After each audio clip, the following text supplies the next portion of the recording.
The presence of 3 Chinese warships in the Tasman Sea has rattled the governments of Australia and New Zealand.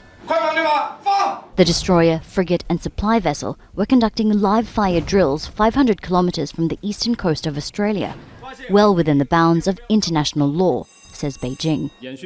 The exercises and training activities always maintained safe, standardised and professional operations.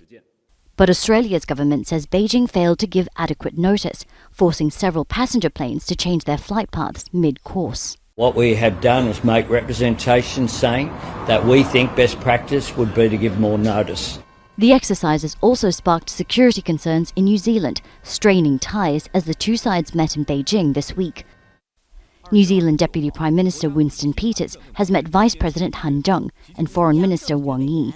During their discussions, Peters raised the Chinese naval drills, calling them a failure that needs to be corrected in future.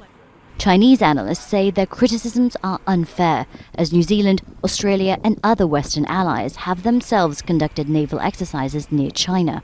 There's a strong message here that China today has the capability to do the things that was done on us, that is being done on us.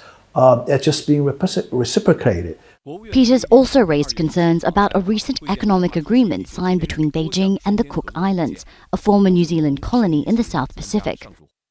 According to a Foreign Ministry statement, Wang Yi responded, "All countries, regardless of size, strength or weakness, are equal and have the right to choose a development path that suits them."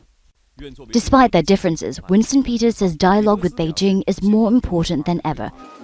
China is New Zealand's largest trading partner, and it has so far resisted joining the AUKUS security alliance, formed by the US, UK and Australia to counter China's growing presence in the Asia-Pacific.